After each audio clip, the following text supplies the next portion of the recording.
¿Qué tal? Muy buenas noches. Estamos aquí transmitiendo desde Centro para las Artes Tetien de manera virtual en este ciclo de encuentros con artistas latinoamericanos. Hoy nos acompaña Javier Ceballos Perugachi desde la ciudad de Quito, en Ecuador, para platicar con nosotros acerca de la Fundación Quito de Teatro. Javier es actor y director. Tengo entendido que además estuviste alguna temporada aquí en México estudiando, ¿verdad? No, estuve ahora más presentándome, haciendo redes, ahí conociendo también la movida ya de la narración oral, que es otra cosa. Sí, sí, la narración oral es algo que tenemos en común en toda América Latina, ¿no? Y bueno, creo que la de Ecuador es muy, muy rica y basta, me supongo también. Sí, conectada con las tradiciones de los Andes, en ese sentido es muy cercana a Perú, a Bolivia, a partes de Colombia, que claro, es otra lógica de narración oral, pero es muy cercana en general a Mesoamérica, el mundo ancestral, la tradición popular. Claro que Ujú. luego en otras partes de América o en España ya ves que hay otro tipo de tradiciones también de la narración muy chéveres. Sí, claro, sí, sí, y aquí tiene que ver muchísimo además con el mestizaje, ¿no? Es el gran trauma de países como los nuestros. Yo digo que El trauma. el trauma y la fascinación, es todo, todo, todo. Sí, así es. Bueno, pero no hablemos de traumas todavía. Es muy temprano para hablar de traumas todavía. Una Mejor nochecita. cuéntanos, sí, exacto. Mejor cuéntanos, ¿qué es la Fundación Quito Eterno y a qué se dedica? Bueno, la Fundación Quito Eterno es un... Chuta, es difícil definirlo porque nos costó mucho definirlo. Durante los primeros, ahorita tenemos ya 18 años. Durante los primeros, 18. sí, 18 años, este año cumplimos 18, vamos a ser mayores de edad, ya vamos a ser legales. Eh, Ándale. el, Al principio empezó como un programa educativo, estábamos claros que era educación, trabajábamos con estudiantes de colegios, de escuelas, universidades. En algún momento nos veían como un grupo de guías turísticos y eso era peligroso porque, claro, según la legislación ecuatoriana, tienes que ser un guía calificado y tienes que tener una licencia de guía nacional y tienes que haber hecho estudios, obviamente, como toda profesión. Entonces, nosotros siempre cuidábamos mucho de decir que no, o sea, nosotros no éramos guías, ni pretendíamos serlo, ni nada. Algunos nos consideraban medio profesores, pero también pensar que, o sea, vas a crear toda una experiencia pedagógica en una ruta de 2 horas. Entonces, era como más Sí, bien somos claro. un apoyo no formal a la educación formal. Y eso fue buenazo porque luego los profesores fueron nuestros principales aliados. Muchos profesores al principio, profesoras, nos veían con sospecha, con recelo, como estos guambras, bueno, guambra es palabra quichua para los jovenzuelos, digamos. Estos Ah. guambras culicagados que iban a saber de la historia de esta ciudad y demás. Pero después vieron que con nuestro trabajo los estudiantes se fascinaban con las clases de los mismos profesores. Entonces, tenemos profesores que han sido aliados, fanáticos nuestros, chuta, décadas. Eh, Luego también nos comenzamos a plantear, después de que ya pasó todo ese proceso, hace unos, ¿qué serán? 8 o 9 años, nos comenzamos a plantear seriamente si también tendríamos que profesionalizarnos a nivel artístico. Porque bueno, ya habíamos logrado levantar la organización, ya éramos una fundación, ya teníamos una estructura, habíamos pensado mucho en sostenibilidad de proyectos culturales, el proyecto ya era sostenible, entonces ahí, en ese momento recién, yo creo que en eso fuimos medio alrevesados, pero nos funcionó. En ese momento sí decidimos como ya profesionalizarnos a nivel del lenguaje que manejábamos. Y ahí sí nos comenzamos a preguntar Ok. qué éramos, porque grupo de teatro no éramos. De hecho, en un momento dado éramos dos de los 13 Quito Eternos que teníamos experiencia teatral previa. Entonces, y además también comenzar a ver, darle dignidad al oficio, porque, sabes, aquí como en México, como en todo lado, el no poder definir bien lo profesional de lo vocacional se vuelve un problema, porque claro, a Sí, claro. veces hay personas que dicen yo soy actor, actriz, y están convencidos de eso, pero también es porque no has visto mucho teatro y a ratos tu experiencia teatral se reduce a una cosa vocacional. No sé, has hecho el tartufo de Molière en montaje clásico y esa es tu idea de lo que es el teatro. y el teatro es Sí, algo claro. ya mucho más rico, mucho más sobre eso. Entonces, ahí comenzamos a trabajar en lo artístico y en ese proceso estamos. Entonces, somos una especie de fundación cultural que trabaja sobre memoria y patrimonio, que en su interior tiene un elenco escénico que es el que se encarga de desarrollar gran parte de esas experiencias, pero también tiene todo un equipo de gestores culturales, de, de gente que o está pensando también el patrimonio y la cultura desde otras aristas, y entre todos somos Quito Eterno. Órale, y es bien interesante esto que mencionas, y sobre todo esa cuestión de la profesionalización que mencionas. Eh, Digo, esto me regresa un poquito sobre tus propias palabras, ¿no? Esta cuestión de no ser o no caer en este riesgo de parecer simplemente guías de turistas o estar intentando de alguna manera sacar provecho del patrimonio Claro. cultural, ¿no? Ahí hay toda una discusión, o sea, en algún momento, como en todas las cosas, hemos tenido detractores, o sea, Sí, algunos claro. bien constructivos, porque nos han hecho críticas muy duras. O Ujú. sea, tenemos, algún día creo que vamos a hacer nuestra, ¿qué será? Así como otros tienen vitrinas de trofeos, nosotros queremos hacer algún día nuestra vitrina de trofeos de detracción, o sea, hemos tenido el Ándale. valor de ser criticados Claro. criticados, pero brutalmente, despedazados por cientistas sociales de primero, Cientistas. doña Blanca Muratorio, que es o fue, pues ya está muerta, una de las grandes pensadoras sobre historia, sociología y feminismo, en un libro de ella, en un artículo de ella, nos dio palo. Eh, pero son críticas que a ratos te frenan y te hacen también pensar y conflictuarte de lo que estás haciendo. Ha habido gente que obviamente nos ha acusado de... Hay esos términos que a ratos uno no sabe ya qué significan de tanto que son usados.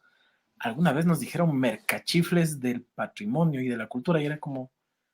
Entonces, claro, pues sí te das cuenta que ahí hay un delgado hilo en todo. Es decir, en el trabajo artístico también hay un delicado, para mí, delicado límite entre lo que podríamos definir más bien como trabajar en cultura, trabajar en patrimonio y ser un extractivista.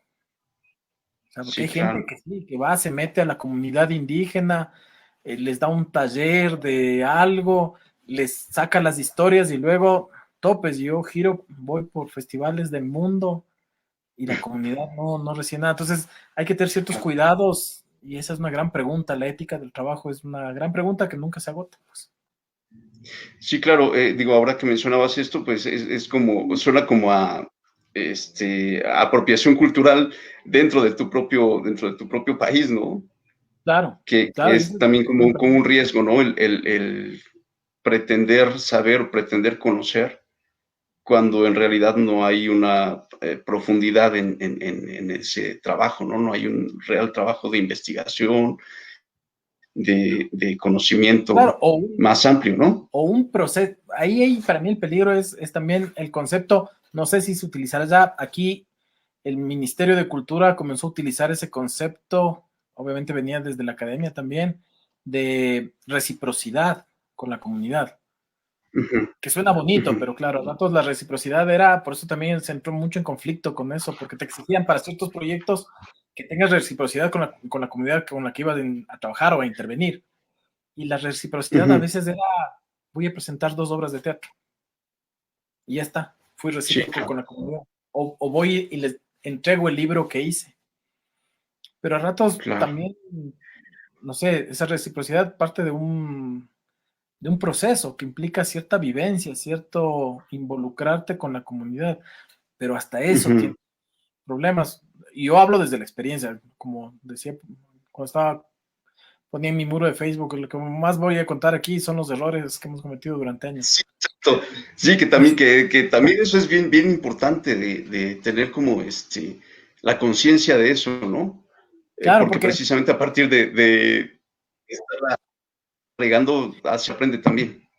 E intervienes en comunidades, claro, o sea, vos llegas, nosotros vivimos en Quito, es la capital, entonces llegas de la capital, vas a la Ujú, comunidad amazónica o de los Andes y todo bien, y con las mejores intenciones del mundo, y haces talleres y haces procesos, a veces procesos interesantes que duran meses y todo, ujú, pero llegas a un punto en que te ujú. conflictúas con la misma comunidad, porque, claro, al final eh, chuta, luego los más jóvenes lo que quieren, no sé, es como, o comienzan a pasar cosas, a nosotros no nos ha pasado, pero lo hemos visto, claro, eh, intercambios culturales con gente de otros países o todo, a rato se te desvía un poco el proyecto porque la comunidad comienza a ver justamente a esos países de donde vienen la gente que hace intercambio como el modelo y se ven a sí mismos como, entonces comienza a ser todo distorsionado.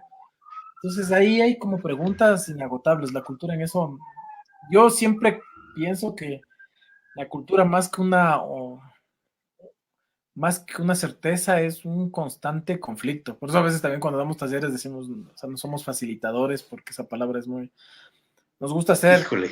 más bien conflictuadores, complicadores. Sí, mira, esa me parece mucho más pertinente incluso, no digo, Sí. pero para cuestiones administrativas, pues sí, tienes que ser facilitador, porque si no, híjole. Claro, Oye, obviamente. mencionabas esta cuestión. No, no, dime, perdón. No, decía que el lenguaje administrativo, esa es otra cosa, ese es un lenguaje que a veces uno toca aprender a manejar porque es complicado. Es una de las cosas que tienes que aprender como organización, ¿no?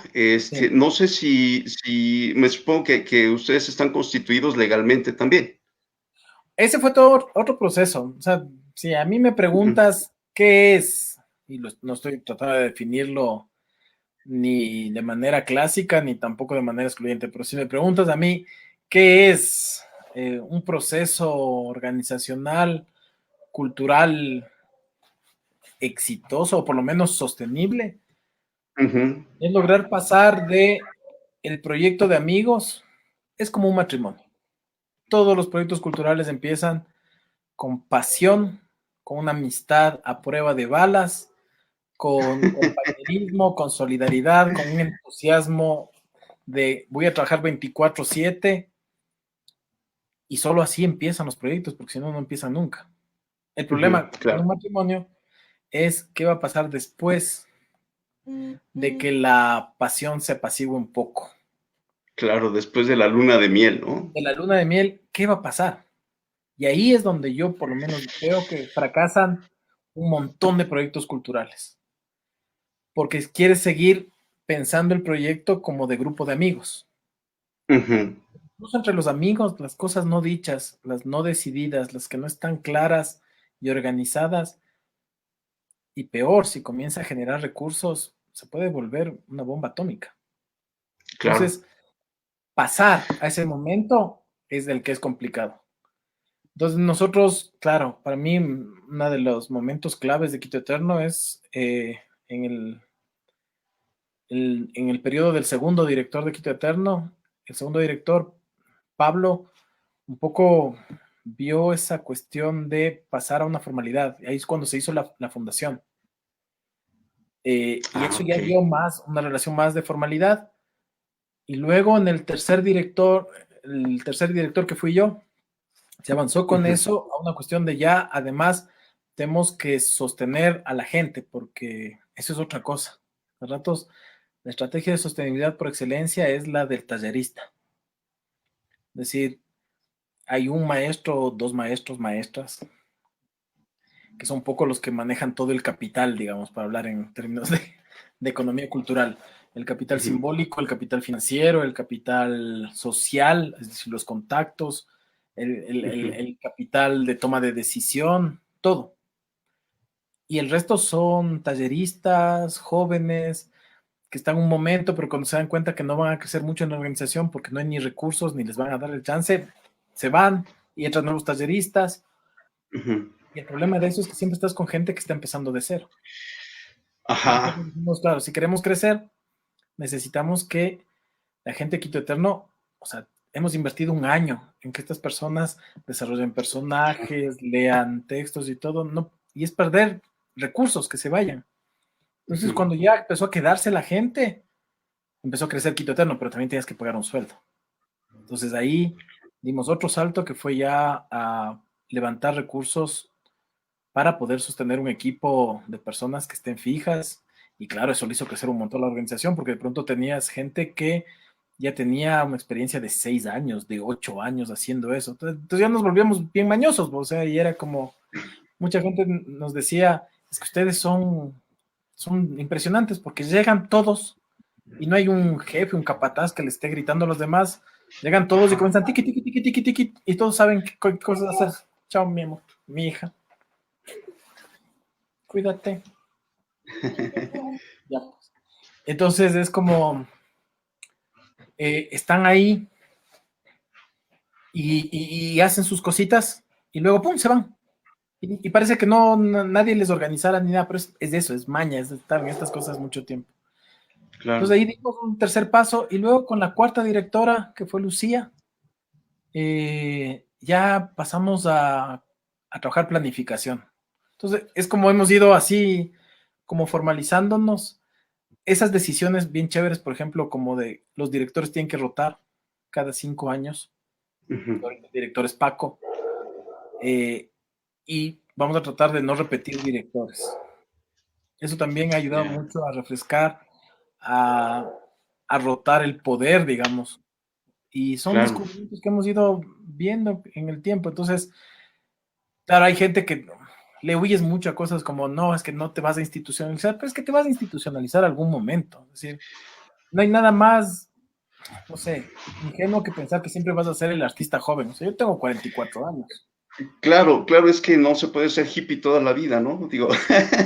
Y está bien además, porque es el movimiento de la cultura, es decir, está chévere, si en algún momento Quito Eterno es en el Ecuador o en Quito, es lo que hay que romper, porque ya estos manes han estado aquí 20 años, 30 años, ya hay que cambiar a otra cosa. Ese es el movimiento, eso es lo que, digamos, enriquece lo cultural. Entonces, creo que son cosas que proyectadas en el tiempo sí ayudan como a ver menos dramáticamente ciertas cosas. Sí, claro. Oye, bueno, ahora que hablabas de esta cuestión de la rotación de directores, de ir cambiando de directores, ¿cómo les ha ido? Quiero Bien, decir, ¿sí? sí, o Sí, sea, me refiero, por ejemplo, uno lo ve en cuestión de gobiernos, ¿no?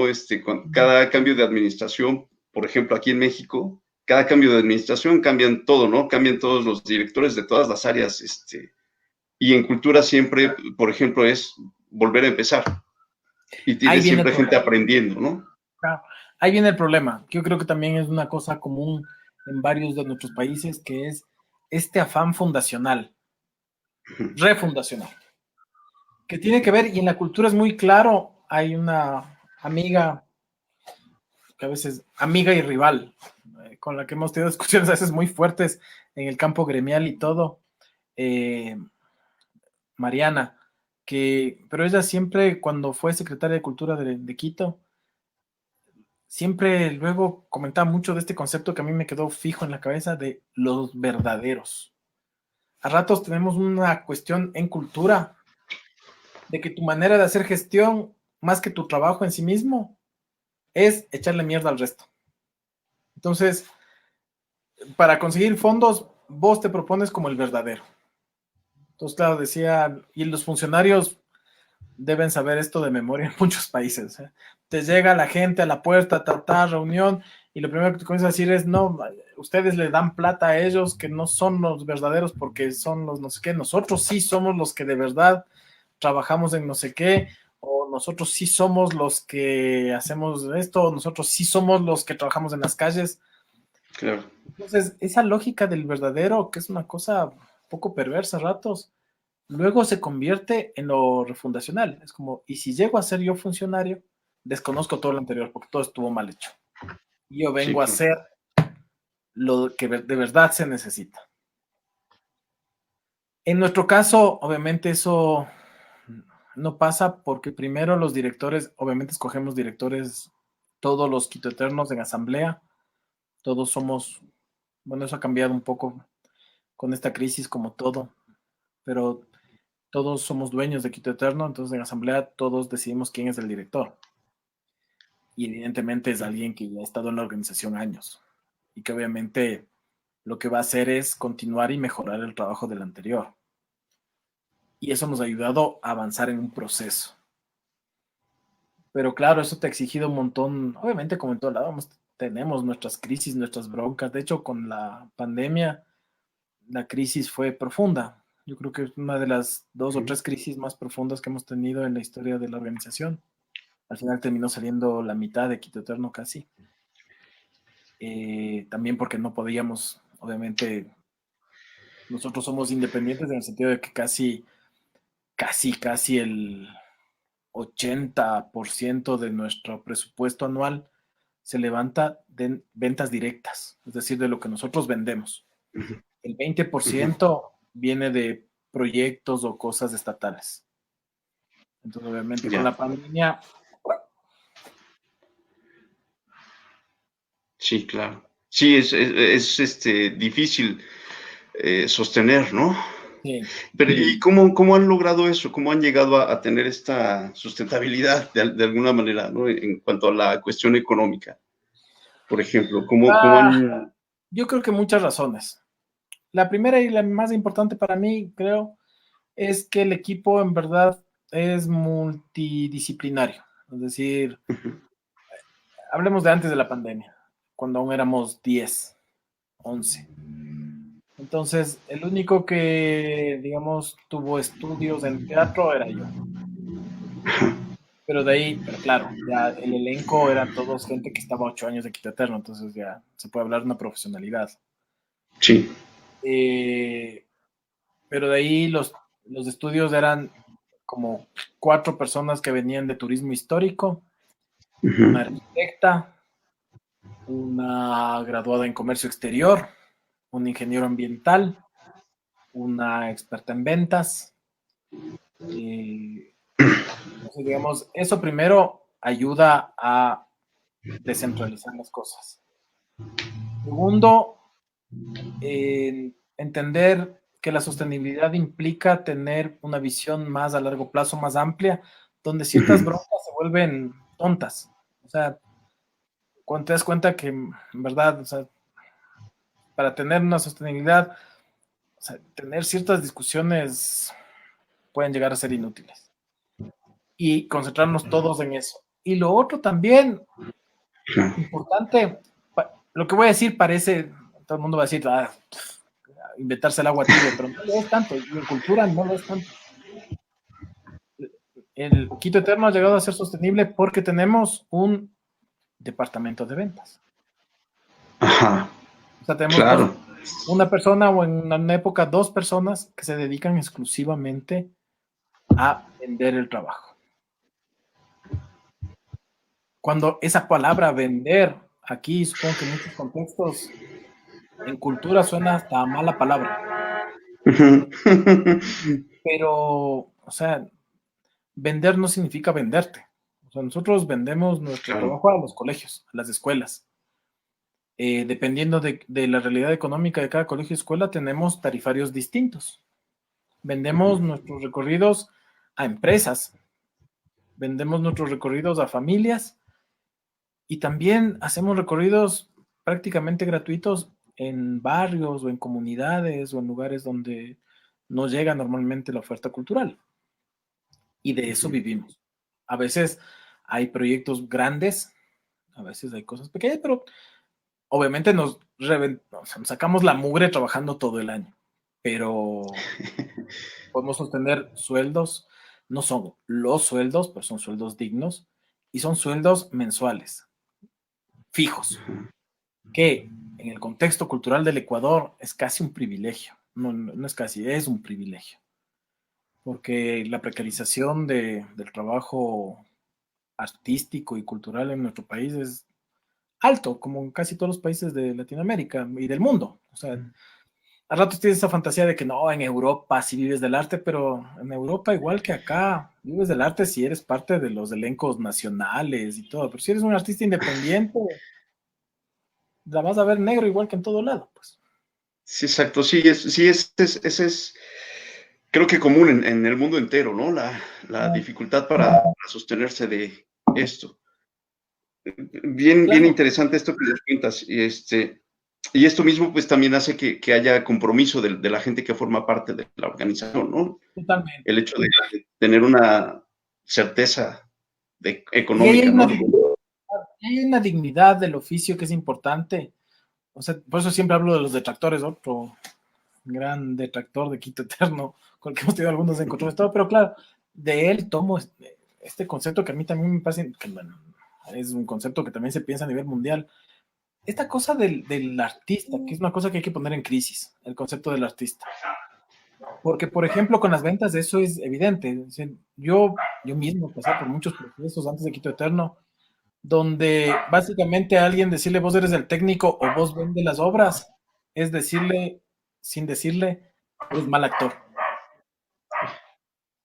Claro, Entonces claro, tienes en un puesto muy delicado y en el puesto que te, o sea, a ti mismo como artista, es un disparo en la boca porque le encargas algo tan vital como conseguir recursos para poder seguir trabajando a una persona que primero le estás poniendo en un puesto como de inferioridad y además le pones a hacer algo que no le gusta hacer. claro. Entonces es suicida. Bueno, entonces, digamos, a veces mucha gente cuando conoce a fondo a Quito Eterno sí se sorprende que todos seamos iguales. Que el director artístico sea igual que la Andrea, que es la coordinadora de ventas, y decidan al mismo Ujú. nivel, y tengan el mismo nivel, y ganen lo mismo, porque además está esa otra lógica. El artista tiene que ganar 3 veces más porque es el artista. Y es Sí, como no que, es. no, o sea, si no lo vemos como un trabajo cooperativo y colaborativo, donde la persona que vende también puede emitir incluso opiniones sobre tu trabajo artístico. Ahí nos damos, obviamente, como en todo, la bronca de toda la vida es entre el coordinador artístico, el coordinador de producción y el coordinador de ventas. Porque el de Claro. ventas quiere que hagamos más, claro, Claro. el de ventas quiere que hagamos más comerciales, el artístico pelea por el proceso artístico, el de producción quiere bajar costos. Claro. Sí, la discusión eterna, ¿no? La realidad contra el presupuesto. Sí, sí. Pero claro, en esa discusión está lo rico, porque ahí está la creatividad y, digamos, en nuestro caso nos ha ayudado mucho a ese privilegio, ¿sabes? Porque cuando dices, llega un punto en que, llegó un punto, que, como digo, con la crisis cambió todo, pero llegó un punto en que en Quito Eterno, al elenco de Quito Eterno, que en ese momento era un elenco muy grande, éramos 5 personas, 5 o 6 personas, básicamente nos estaban pagando por ensayar. Y eso es, o sea, a menos que pertenezcas a un elenco nacional, o sea, Claro. ¿entiendes? Sí, Pero también es una hay una maravilla. responsabilidad. Claro, es el sueño de triunfo, Sí. pero también hay una responsabilidad en eso, porque, Claro. ok, si te pagan por ensayar, pero no hay creación, no hay innovación, no hay. Entonces te empiezas a conflictuar, porque corres el riesgo, y esto sí hay que tener en cuenta, esta es una pregunta que aún no podemos resolver del todo, corres el riesgo de burocratizarte, en el peor sentido de esa palabra. No me gusta usarla mucho porque hay burócratas que son gente muy entregada y sacrificada y que en verdad eh, trabaja durísimo, pero digamos que entras a una zona de confort más bien. Ujú. Entonces Sí, ahí hay claro. nuevas preguntas por delante. Claro, claro. Oye, pero bueno, ustedes, ¿con qué otros proyectos tienen aparte de Quito Eterno y de estas rutas de leyenda? Ah, bueno, cuéntanos un poquito acerca de las rutas de leyenda, de cómo llevan a cabo este trabajo. Ya, verá, chuta, eso fue interesante. Hace 18, 19 años, el centro histórico de Quito, igual que muchos centros históricos de Latinoamérica, estaba tomado por las ventas ambulantes. Ujú, eh, Como en toda Latinoamérica, sufrió desde los años 70 un abandono de las familias que vivían ahí. Las casas se ujú, convirtieron en conventillos, o solo en negocios, se comenzó a deshabitar. Hasta ahora es uno de los sectores más que se deshabita de la ciudad de Quito, mientras todos los otros sectores crecen en población, el centro histórico cae en población. Y empezó un proceso bien importante del municipio de Quito de recuperación, y siempre eso es una discusión, de la ciudad. En ese momento aparece Quito Eterno como un proyecto ciudadano. Eso sí, nos costó años quitarnos de encima la creencia de que éramos municipales. Había gente que estaba convencida de que teníamos sueldo del municipio. Ajá. De hecho, cuando se asentó y la gente ya supo de dónde salía nuestro dinero, tuvimos menos detractores. Es loco, pero yo solo lo dejo hasta ahí, no quiero comentar nada. Claro. Claro. Es súper loco, pero entonces, claro, siempre fuimos una organización ciudadana desde el inicio. Gente del centro histórico que se preguntaba cómo hacer que el centro vuelva a revitalizarse, y claro, lo que en un momento se vio es que no había jóvenes, o los jóvenes de la ciudad, las jóvenes de la ciudad no tenían una relación directa con el centro histórico. Los colegios, las escuelas, muy pocos iban a hacer visitas en los museos, en las iglesias, teniendo ese laboratorio maravilloso de historia, porque la ventaja del centro histórico de Quito es que está conservado bueno, hablar de conservación, digamos, tiene 52, si no me equivoco, manzanas que están bastante bien conservadas, en el sentido de que no es como otras ciudades. Me han dicho que es muy parecido a Puebla. Yo tengo que conocer Puebla. Sí, yo tengo que ir a conocer Quito. Sí, porque echamos cambio. Claro, a diferencia de otras ciudades capitales de Latinoamérica, donde tienes así el Palacio Colonial Virreinal, edificio, otro Palacio Virreinal, edificio, aquí es todo unificado. Entonces son cuadras y cuadras de casas del siglo XVIII, XVII, XIX, manzanas enteras, las iglesias. Por razones históricas que no vienen al caso, en Quito, a diferencia de casi toda Latinoamérica y gran parte de España, hasta los gobiernos más liberales no expropiaron tanto a la iglesia. Y tienes no solo las iglesias, sino los conventos. Y los conventos prácticamente completos, y todos los conventos aún en manos de las congregaciones religiosas. Entonces tienes 6 claustros de monjas con monjas, y que hacen vida de claustro, y que son unas joyas de ver esos conventos. Entonces, digamos, tienes barrios enteros con yerbateras, con chicheras, con de todo un poco. Entonces, digamos, hay mucho patrimonio intangible en la ciudad. Y ahí fue cuando se decidió que sean jóvenes los que creen el proyecto. Entonces ahí apareció un primer grupo de gente que ingresó a Quito Eterno, y ahí una querida amiga, Belén Noroña, fue quien prácticamente diseñó la idea de Rutas de Leyenda, esto de ir con personajes, y otro querido amigo, Daniel Bryan, personajes de la ciudad, teatralizados, contándoles a los jóvenes la historia de la ciudad. Entonces Belén creó los primeros guiones dramatúrgicos. Se escogieron personajes que eran muy reconocibles en ese momento, porque recién empezamos. Entonces era como Manuela Sáenz, que la famosa compañera de Simón Bolívar. Claro, sí. La Libertadora Libertador, que además es quiteña. O sea, claro. Y ahorita ya todos la ubicamos, ¿no? Por la serie. Claro, por la serie.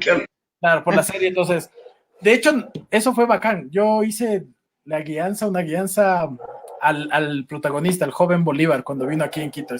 Mira. Porque fuimos por los sitios que aún se conservan, por donde estuvo Bolívar, en la esquina exacta donde conoció a Manuela Sáenz, donde la tradición dice el convento donde Manuela Sáenz estudió de niña, que existe, está completo, está con monjas y todo. Entonces, digamos, era Manuela Sáenz o el Chuya quiteño. El Chuya es como un personaje como el Pachuco de... ya. Este personaje como bien arquetípico, mestizo, medio bohemio, personaje de la ciudad. El Diablo.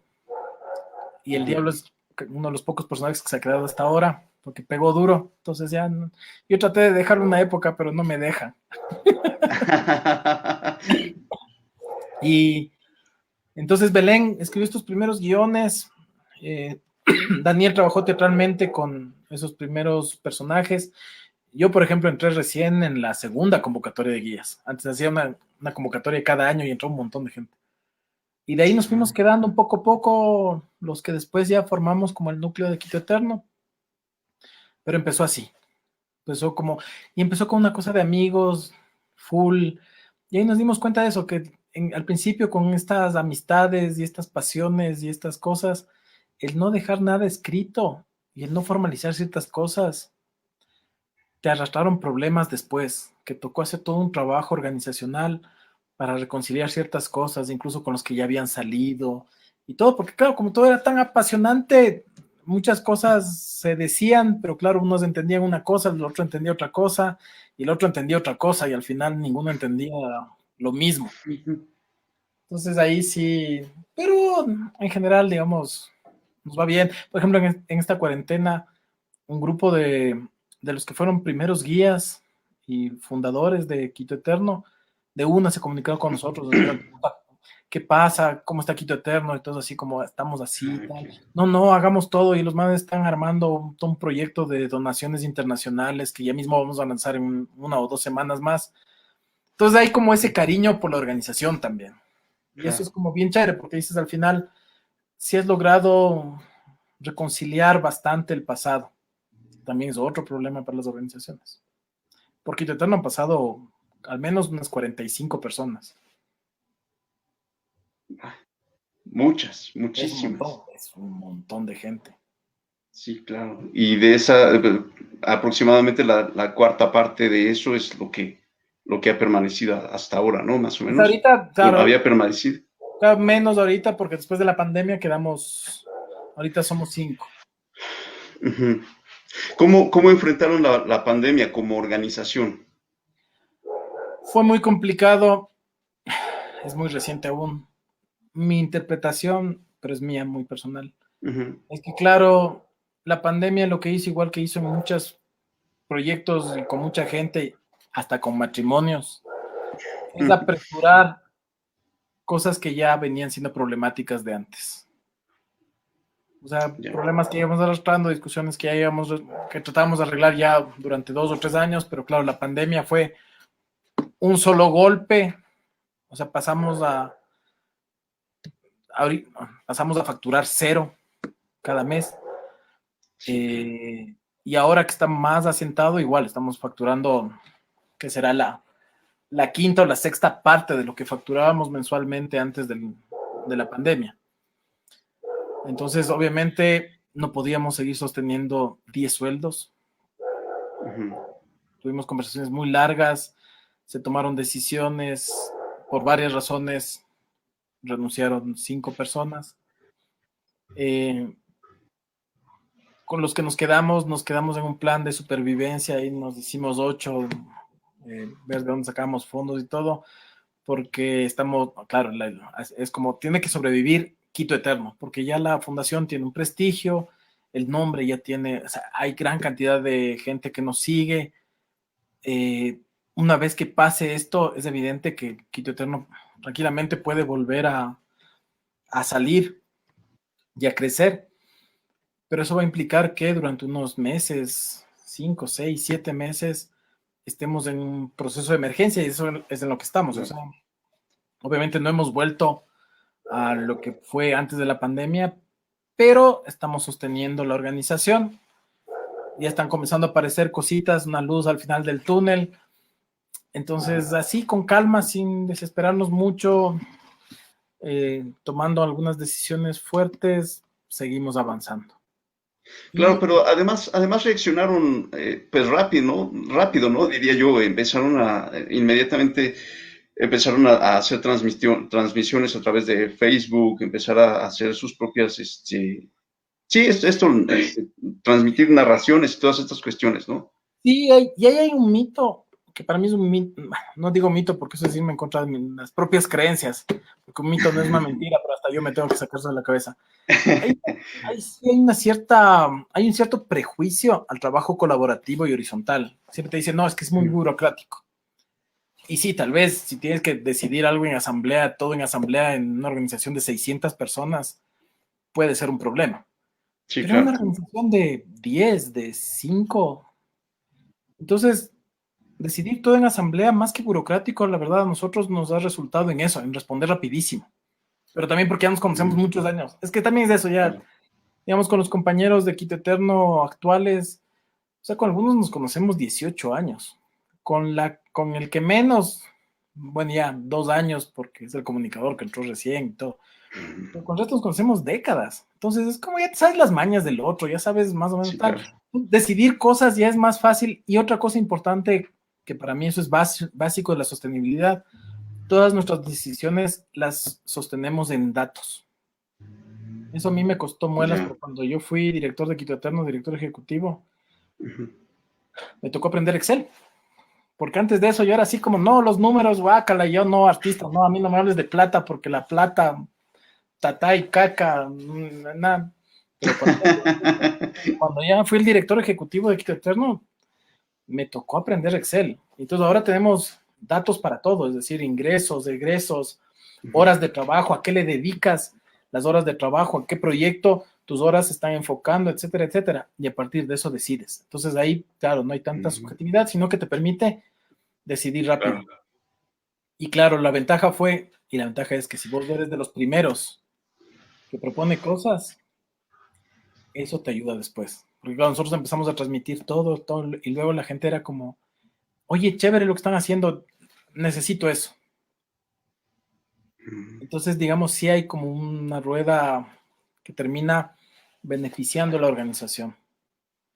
Lo de los sábados fue impresionante porque al principio fue una cosa de emergencia, de chuta, transmitamos y pidamos donaciones. Y de pronto tenías 400 personas conectadas simultáneamente en el en vivo. Y luego para el miércoles después del en vivo ya veías 12,000 reproducciones, 16,000 reproducciones, era como, ya. Entonces, hagamos de mejor producción, comenzamos a mejorar la calidad. Y de pronto tenemos 900 personas conectadas en vivo. Luego, obviamente, eso ha ido como asentándose. También, entre otras cosas, porque tuvimos que volver a un semáforo medio rojo, ya no pudimos salir con cámaras de alta fidelidad. Otra vez yo estoy grabando así en la casa y con mi computadora, pero igual tienes un grupo fuerte de gente y ha habido donaciones muy importantes y de pronto comienza a abrirse puertitas y otra vez estás en movimiento. Entonces, creo que lo importante es eso también, es como la creatividad es adaptación, es adaptarte, y ahí sí yo creo no venderte en el pésimo sentido de la palabra, adaptarte creativamente y confiar también en tu trabajo. O sea, la gente, en verdad, es lindo ver los comentarios de las personas después de la transmisión de cada sábado porque te conmueve y te emociona. O sea, hay gente que dice, ustedes ya son el clásico de la pandemia, nos dicen. Ay, qué bonito. Claro, así como Eso ya está llegó muy el bonito. sábado, ya estamos con toda la familia listos. Y a veces ha pasado que por razones de problemas técnicos o en algún momento incluso por algún problema personal, chuta, 2 horas antes poníamos no vamos a poder transmitir hoy. Y todo el mundo era como, no, ya estábamos aquí con las bebidas y los canelazos. No, entonces era como, bueno. Porque también creo que más allá del dinero también te sostiene esa relación con el público. Yo creo que esa es otra cosa también que hay que pensar mucho. La relación con el público. A ratos hay, desde ciertos procesos artísticos, esta especie como de soberbia del público como una entelequia, como un abstracto y esa cosa de yo no cedo al público y si vienen 3 a verme, pues mejor, soy mejor artista. No, tampoco te digo que hagas lo que te pidan hacer. Pero Sí, saber también qué le interesa, qué le apasiona a tu público, al público que te sigues, es importante. Es importante porque ahí también puedes generar una buena retroalimentación, digamos, y claro. poner sus Sí, límites. sí, claro, pero bueno, además en el caso de ustedes tienen perfectamente definida la línea de trabajo de lo que ustedes quieren hacer y lo que ustedes quieren presentar, ¿no? O sea, no es que sea una complacencia, es que es lo que ustedes decidieron hacer y es la línea que trabajan, ¿no? Y lo mismo Totalmente. su público, pues es un público que ya tiene identificada su labor y que está interesado además en eso, ¿no? Y en tener más y más y más y más. Claro, ¿No? porque hay gente que nos dice cosas como, pero ¿por qué no hacen historias de terror y no sé qué? Ajá. Y es como, uno, no es nuestra línea. O sea, y sí hacemos narraciones de leyendas, cuestiones Ujú, un poco más de terror. Hemos hecho recorridos en el cementerio ujú, patrimonial de aquí, que es el de San Diego, pero siempre con esta línea histórica. Entonces, claro. primero, no es nuestra línea. Segundo, hay otros compañeros y otras agrupaciones que están haciendo eso y que Ujú, también lo están haciendo súper bien. Entonces, hay oferta para todos. Nosotros tenemos esta cuestión así muy, muy histórica, muy también de las cosas que nosotros queremos decir, porque claro, también tenemos una línea mm, ideológica. ujú. Lo digo con cuidado porque con las revueltas de octubre del año pasado hasta nos quisieron boicotear Quito Eterno porque, por nuestra línea ideológica. Pero claro, o sea, para nosotros es claro que, y es una línea fuerte nuestra, de que el mestizaje es, es un problema, es un concepto perverso que lo único que oculta es una realidad que no queremos aceptar, que somos países nativoamericanos. En Quichua la Claro. palabra para gente es runa. Entonces decimos, nosotros somos un país runa, una ciudad runa. Porque nuestro mestizaje, como es nuestro gran trauma nacional, ya también los genetistas han hecho estudios. Entonces calculan que los mestizos ecuatorianos tenemos más o menos en promedio un 60% de sangre nativo americana, frente a un Ujú. 20-25% de sangre caucásica. Eso en otros países es suficiente para declararte indígena, pero aquí es como te pesa la boca. Entonces, Claro, sí. Bueno, no sé, no conozco la razón en otros países, pero en México nadie quiere ser ni tener raíces indígenas, ¿no? Digo, nadie, por lo menos nadie que vive en la ciudad. claro, Y, o sea, nosotros hacemos mucho esos talleres. Y yo, por ejemplo, hago esa pregunta cuando hacemos esos talleres, porque a mí me gusta hacer preguntas así que te hagan cortocircuito en la cabeza y es como, y se puede hacer aquí, los que nos estén oyendo, es como, cuando digo indígena, ¿cuáles son las tres primeras palabras que se te cruzan por la cabeza? Así de una. Y normalmente va a ser pobre, ujú, sin educación, sin posibilidades de progreso. Entonces, mientras eso esté metido en nuestra cabeza, evidentemente no te vas a querer identificar con algo como eso. Entonces hay que cambiar también claro, la idea de lo nativo americano. Entonces, claro, primero asimilando que, o sea, si yo no me puedo declarar indígena, es porque en el Ecuador hay aún comunidades indígenas que se identifican como indígenas alrededor, además del lenguaje, del quichua, alrededor de la vestimenta y alrededor del territorio. claro. Pero de ahí, si me preguntas, o sea, evidentemente para mí mi cultura es andina y cuando sales de tu país te das cuenta que en verdad eres otra cultura con otras características que son muy chéveres. O sea, cuando a mí me dicen latinoamericano, yo pongo en crisis eso. Porque una cosa, Espera, déjame quitar la etiqueta de ahí abajo entonces. ya, eso, claro, yo le pongo en crisis porque claro, es como, a veces, a mí me pasó una vez en Estados Unidos, en Washington, donde en Washington, no sé si aún ahora, pero cuando yo fui había una fuerte comunidad de salvadoreños que habían huido allá de la guerra. Entonces, íbamos así, me llevaban a un restaurante de salvadoreños. Mi amiga gringa así me decía, yo decir, ¿qué? Entra, habla con ellos. Es decir, ¿pero de qué? Dice, no sé, pues ustedes que son latinoamericanos, y era como, puta, son los primeros salvadoreños que veo en mi vida, ¿sí? No tengo idea. Y es otra cosa, es otra cultura, es otra lógica. Entonces, para mí, claro, es como dentro de lo que llamamos latinoamericanos, una cosa es del Caribe. Claro, Y ojo que el Caribe es una enorme región que no son solo las islas de las Antillas, sino toda la costa atlántica de México y Centroamérica. Grandes ciudades del Caribe son Caracas, Barranquilla, Cartagena. Y si jalas un poquito, yo digo que la última ciudad del Caribe es Guayaquil, que está aquí en el Ecuador y que ya da al Pacífico, pero que tiene una cultura muy caribeña. Una cosa es eso, otra cosa es Mesoamérica, claro, y en Mesoamérica yo también pondría, una cosa es del norte de México y otra cosa es de Ciudad de México para abajo, Centroamérica incluida. claro. Otra cosa es del bloque andino, Otra cosa definitivamente son los países del Cono Sur. Y Brasil, que es esa otra cosa, que es otro mundo. Totalmente, sí, claro. Otro planeta. Entonces, claro, o sea, culturalmente sí hay grandes diferencias que nos enriquecen y que a ratos el no asumirlas, el seguirnos avergonzando de ellas, son una cosa un poco jodida. O sea, yo poco a poco lo he ido viendo, es como, por ejemplo, con los compañeros artistas brasileños, cuando yo en festivales me encuentro con brasileños, ves así como esa fascinación como de, es que ustedes son indios. Es una cosa como, sí, claro. Sí. Claro. Entonces, digamos, yo creo que a ratos aquello que nos avergüenza es la clave de nuestro futuro. Y esa es nuestra línea ideológica clara. O sea, eso, poner en crisis la idea de lo verdadero también en el sentido identitario, porque aquí si escuchas, y seguramente en muchas ciudades y países de Latinoamérica y del mundo, cosas como, ay no, es que el barrio de San Roque, que es el barrio súper tradicional de Quito, ya no es lo que era, porque ahí ya no viven verdaderos quiteños.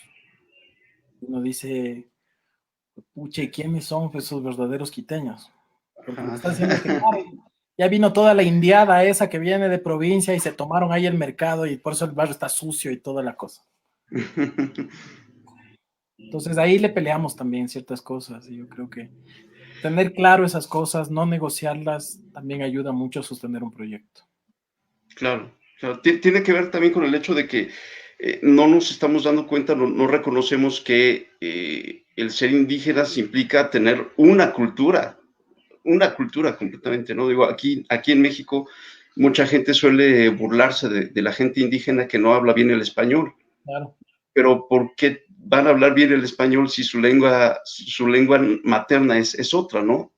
Digo, es claro, como cuando nosotros intentamos aprender otro idioma, cuando intentamos aprender inglés, cuando intentamos aprender portugués, cualquier otra lengua, pues obviamente que vamos a cometer errores porque no es nuestra lengua. claro. Y ese tipo de detalles es lo que nos hace perdernos de la oportunidad de aprender más, ¿no? Claro, y ahí la cultura es donde juega un papel importante, porque yo siempre he creído que Quito Eterno no hubiera podido existir sin un momento importantísimo aquí en el Ecuador, que fue el levantamiento indígena de los 90. Yo era jovencito, ese es mi levantamiento romántico. Claro, o sea, se te levanta todo el movimiento indígena del Ecuador y paralizan el país cerca y además de los festejos de estos famosos de los 500 años. Gracias Fernando, saludos, es un fiel seguidor de Quito Eterno. Lástima que seas de la liga, Fernando, ¿qué pasa? Deportivo Quito es todo, papá. No, mentira. Entonces, ese levantamiento indígena fue algo que le cambió al país, o por lo menos a gran parte del país, porque una cosa es como mis abuelos trataban a los indígenas. Y su relación, a pesar de que mi abuelo era indígena puro, solo que amestizado de cultura, pero mis bisabuelos eran indígenas indígenas. Y otra cosa es como, por ejemplo, yo me relaciono con el mundo indígena. Entonces, yo creo que la cultura también ayuda mucho, es decir, a ratos los gobiernos, incluso la misma ciudadanía ve la cultura como un lujo, como además de esa idea de las bellas artes o de, no sé, del guitarrista, no sé, cuando la cultura es esto, es la manera en cómo te entiendes dentro de una comunidad. Y hay políticos, ha habido, y habrán políticos que sí le huelen esa importancia a la cultura, ¿ve? Y esos son a los que yo les tengo terror, porque saben que si pueden manipular a ciertos niveles de los imaginarios culturales, pueden cambiar a la comunidad completa. Claro, sí, sí. Bueno, pero y ya que hablamos de cultura, bueno, ahí tienes un abrazo inmenso desde Aurora, todos los fans tierra. veo caras conocidas. Qué bueno, qué bueno. Y hablando de estas cuestiones de cultura y de tradiciones, ustedes organizan además un festival que me parece muy interesante. Si nos puedes contar un poquito de esto, por favor. Claro. Sí, sí. Justo cuando comenzamos a Bueno, pensar. pero y ya que hablamos de cultura, bueno, ahí tienes un abrazo inmenso Aurora, todos los fans de. A ver, ya me crucé por estar viendo los. Sí. Cruza todo. justo en este proceso de comenzar a preguntarnos qué hacíamos, porque también era claro que teatro no hacíamos. O sea, será teatro callejero, pero igual los códigos no eran tan de teatro callejero. Entonces, claro, comenzamos a encontrar que lo que hacíamos era narración oral, escénica, porque también los narradores orales ahí se destrozan y cosas. Entonces, digamos, la nuestra es una narración oral con elementos escénicos, con un fuerte contenido histórico y patrimonial, y con ciertos coqueteos pedagógicos. Es una definición macro. Pero claro, lo nuestro está en la narración y el poder está en la palabra. Y tenemos que profundizar más de eso. Y tenemos que conectarnos con procesos del mundo. Entonces, por eso decidimos que la mejor estrategia era un festival internacional. Comenzar a intercambiar con gente de otros países y con experiencias de otros países para enriquecernos nosotros como organización, pero también para ir fortaleciendo un público a nivel local de la ciudad de Quito y también un poco del Ecuador para nuestro propio trabajo. Es decir, para mí la formación de públicos pasa por eso, que el público vea mucho, en nuestro caso narración oral. Hola Patricia, doña Patricia Guerrero, ¿cómo le va? Gracias. Esa es amiga de largas épocas. Entonces, digamos, claro, cuando ya ves mucho, ya comienzas a diferenciar cosas. Como dices, ya comienzas a distinguir qué te gusta, qué no te gusta, claro. Dónde hay un trabajo más, qué sí está preparado, qué está improvisado. Claro. Comienzas a tener ojo crítico. Entonces, sí fue bueno traer gente chévere, grandes maestros y maestras de la narración oral de toda Latinoamérica. Eso fue una experiencia vacancísima. El primer Miskishimi lo hicimos así a la buena de Dios. Y como todo lo que se hace a la buena de Dios, terminamos perdiendo plata, pero fuimos felices. Invitamos a todos los amigos y luego también queremos invitar acá y a gente de por acá y por allá. Y nos dimos los lujos de traer a decanos de la narración oral, a Germán Argueta de México, al J. Villaza de Colombia, pero también a compañeros de grupos que nosotros habíamos ayudado a formar y que se convirtieron en una especie de proyectos hermanos de Quito Eterno, gente en Pasto, en Popayán, en Colombia, amigos de Cuenca, aquí en Ecuador, que también hacen recorridos teatralizados. Nos encontramos todos ahí, fue como bien chévere. El segundo Miski ya fue una cosa un poco más centrada en narradores orales, y vino gente maravillosa también de varios lugares del mundo. Al Tincho Céspedes de La Paz. Entonces, además, comenzamos a conocer otras experiencias de narración oral, otras opciones de narración oral, y también un poco a generar intercambios. Entonces, a partir de eso también algunos eternos comenzamos a ir a festivales en algunos otros lados. Algún rato yo terminé por ahí por Ciudad de México contando con el danzante, que estuvo bien chévere. Entonces, estaba un proceso bien chévere. Íbamos al tercer Miskishimi y cayó la pandemia. Entonces, ahorita ese está en pausa para hacerles, supongo que en el 2021, espero. Ya los narradores, las narradoras están seleccionados, los pasajes están comprados. Ahora solo falta que podamos encontrarnos en teatros y en espacios. No, bueno, esperemos que eso pueda ser pronto y que se materialice, ¿no? Digo, finalmente ya estaba bastante avanzado, como decías, entonces pues esperemos que sea pronto que se pueda realizar, porque además es un festival muy, muy, muy interesante por lo que cuentas. Y bueno, pues ya estaremos siguiendo toda la actividad a través de las redes sociales por lo pronto, ¿no? Ahí estamos. Es que toca farandulear. Ahí sí ve. Gracias, Rafa. Eso lo que dice Rafael es bien, bien bacán, es algo que nos conmueve. Nos pasa mucho ya ahora. Claro que ahí ya uno se siente viejo también. Claro, gente así ya se ve que son profesionales o están en la universidad, dicen, yo me acuerdo de ustedes cuando estaba en la escuela. Y yo así, cállate. Anita Covagango, la dura, chuta, y cuando en las buenas épocas, nuestra vestuarista de cabeza, ¿no, Anita? Es una durísima. Claro, y era como... Y hace unas cosas maravillosas, ¿eh? ¿Ella hizo el traje del danzante? No, Ella ¿no? hizo el último traje del diablo y justo estábamos ya en proyectos y con ella trabajamos la última puesta en escena de Quito Eterno, que fue el Ángel Negro, que por ejemplo eso también era chévere, porque ya en todos estos años, esta idea de los personajes de época, no fue el Ángel Negro, perdón, no, con la Anita como vamos a trabajar la nueva obra. Sara Constante fue la del Ángel Negro. Eh, Muchas gracias. Gracias. Agradecemos mucho al público fiel de los sábados. Contaba que, claro, hacer personajes de época durante muchos años fue nuestra marca, digamos. Ha habido un boom gigantesco en los últimos 5 o 6 años de proyectos que también trabajan como la historia y los personajes, todo. Y desde hace unos 3 4 años nosotros nos hemos planteado también avanzar, innovar con esos lenguajes desde una propuesta más investigativa, o sea, nuestra interna, estar metidos y todo, y de comenzar a mezclar lenguajes. Entonces, por ejemplo, el último montaje, uno de los últimos montajes de teatro que hicimos, El Ángel Negro, era eso, era un montaje teatral alrededor de un personaje femenino del siglo XIX, Marieta de Ventimilla, que de hecho gobernó de facto el Ecuador 9 meses. O sea, hay hombres que han gobernado menos tiempo el Ecuador y están en la lista oficial de presidentes. Y Marieta no. Claro. Entonces, ahí nuestra compañera, la Nati Dávila, hizo todo un trabajo sobre eso, pero además todo en clave hip hop.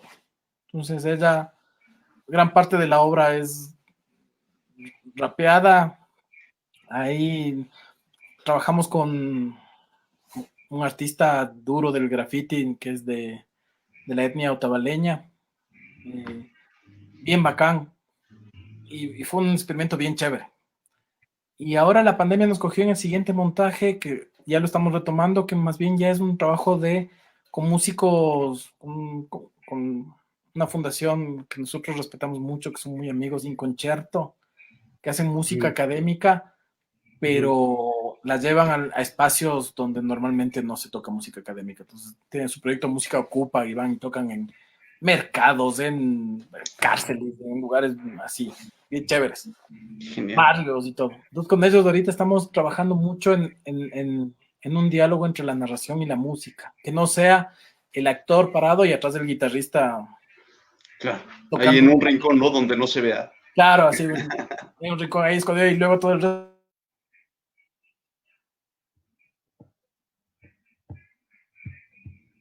Ups.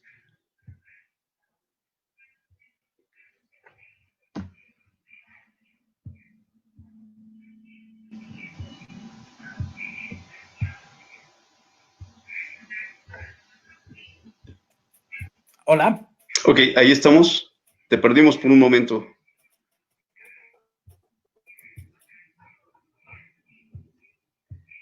Estamos teniendo un poco de problemas. Ahí estamos. ¿Ya nos escuchas? Yo te escucho, Javier, y te veo. Ya, perfecto. Es que sí, algo pasó ahí, se cayó el sistema, Sí, como dirían en perdí un registro poco civil. la. Y supongo que va a estar un poco entrecostado, pero bueno. Sí, sí. Bueno, igual ya para ir cerrando, Javier, nada más, continúa con lo que nos decías de este proyecto y mientras vamos a. ¿Cuál era? Por aquí Ayúdame. tengo un saludo. Sí, mira. A ver. Don Edison Chisaguano, allí tuta. Entonces, buena noche. Muchas gracias. Muchas gracias. No, te decía que estamos en este proyecto de música y narración, que es muy chévere porque se busca como una interacción también y la música como otro personaje y están saliendo cosas bien, bien chéveres que esperamos ir estrenando en los próximos meses, porque también no puedes parar tampoco creativamente, o sea, y algo, esta época de pandemia ha ayudado mucho a aprender cosas, sí, me quedé ahí, lo siento, se me pasmó el internet, aprender cosas a la fuerza, o sea, Sí, claro. Pero eso fue entrenamiento comando, como se llama aquí, comando Wiji Wiji. En un mes aprendí maravillas sobre estas cosas. Y claro, han funcionado. Cuando hay muchas discusiones ahora sobre esto, o sea, si el teatro en streaming es teatro y demás. Yo no me atrevería a hablar del teatro y de la puesta en escena, porque claro, obviamente se pierde bastante en la puesta en escena. Pero en el Claro, caso de la narración oral, digamos, hay otras maneras de interactividad que para mí claro, son tan valiosas como las de en vivo, es decir, los chats. Yo soy adicto a los chats en las transmisiones en vivo, porque claro. hay, y hay una relación casi personalizada. A ratos es difícil, claro. Al principio era como más diálogo y todo, pero ya cuando comenzaron a haber 400 personas conectadas y ves, salían los comentarios así. Antes mandábamos saludos y todo, y saluda, y claro, mándale un saludo a mi hijo, así, claro, hola, tal, tal. Pero,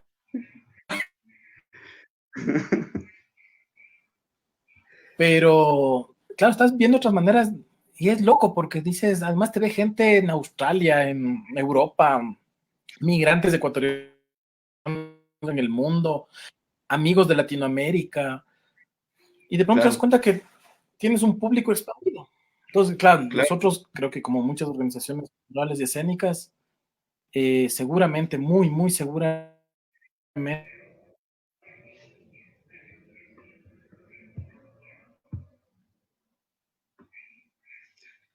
Ok, otra vez estamos perdiéndote, Javier.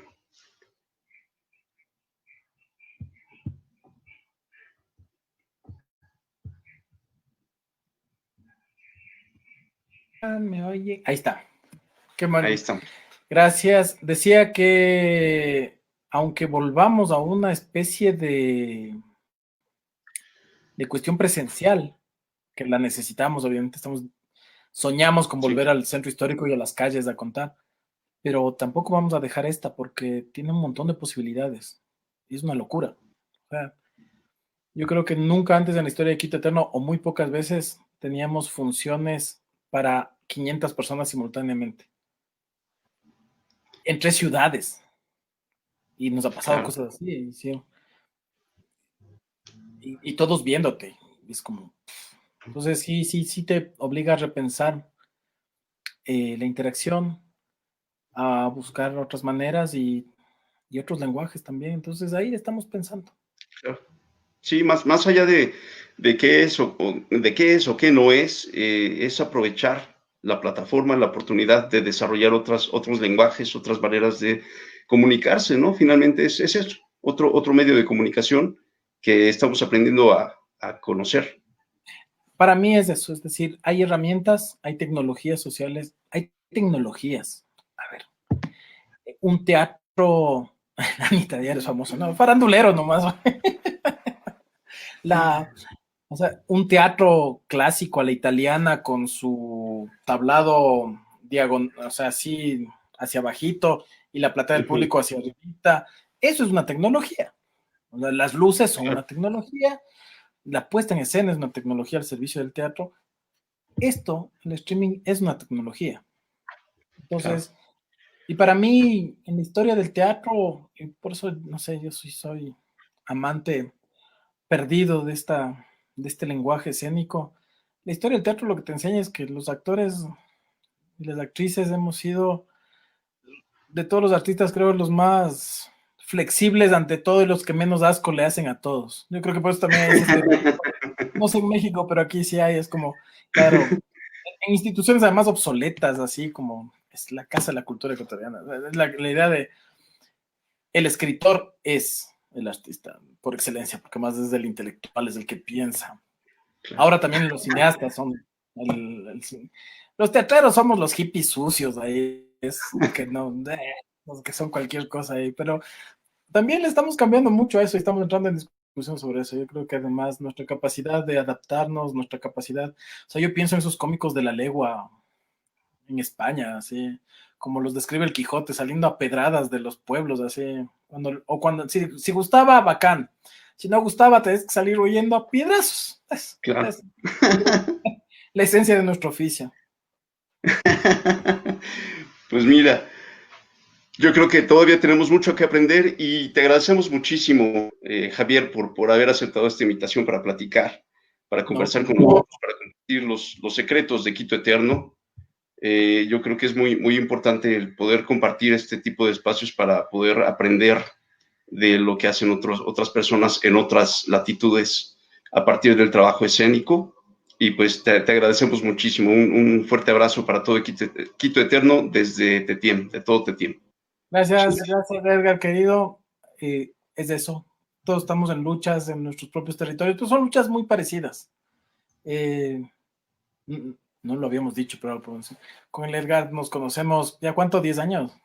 10 años, una barbaridad ya. Y el único lugar, la única vez que nos hemos visto en presencial fue en Argentina. En Argentina, sí, durante una semana. Y, durante una semana con el del Sergio Mercurio. En un proyecto pero muy lindo fue eso. Yo siempre Sergito sigue siendo el maestro. Sí, claro, sí. Que fue interesante la experiencia, porque era eso, gente de muchos lugares de Latinoamérica, que al final teníamos la misma lucha y los mismos conflictos y los mismos sufrimientos sobre el futuro, pero aquí estamos. Sí, y bueno, un encuentro bastante afortunado aquella vez y un encuentro bastante afortunado hoy también. Entonces, muchísimas gracias. A ti. Nos despedimos terminamos ya con esta charla. Muchísimas gracias. Los invitamos a que nos acompañen el día jueves, que tendremos a una agrupación, a una compañía mexicana que se llama Guasmole Corp. Ellos hacen un trabajo completamente distinto al que estuvimos hablando hoy, pero será también muy interesante que lo conozcan. Acompáñenos, por favor. Ellos hacen arte performativo, es una mezcla de artes escénicas y artes visuales, entonces ojalá nos acompañen. Muchísimas gracias de nuevo, Javier. Tus redes sociales para que sigamos a Quito Eterno, quienes todavía no lo conocen. Nos buscan como Quito Eterno y aparecemos nomás. Pues, no podemos ser más faranduleros en la vida. El Facebook, sobre todo, ahí subimos nuestros lives y todo. Si quieren escuchar historias sobre esta ciudad que amamos con todo nuestro corazón, todos los sábados estamos haciendo transmisiones de pandemia, así que cáiganse por ahí. Le ponen nomás Quito Eterno y ahí. Como decía alguien por ahí, la cereza del pastel del sábado. Y no podía faltar. Así dicen. Eso es una responsabilidad. Yo iba a decir, no podía faltar hoy, pero no, hoy no es sábado, hoy es martes, ya estoy perdido, ya. La cuarentena de 5 meses ya hizo mella. Ya estamos fregados. Bueno, pues muchísimas gracias. Muchísimas gracias. Y estamos en contacto. Ya pues.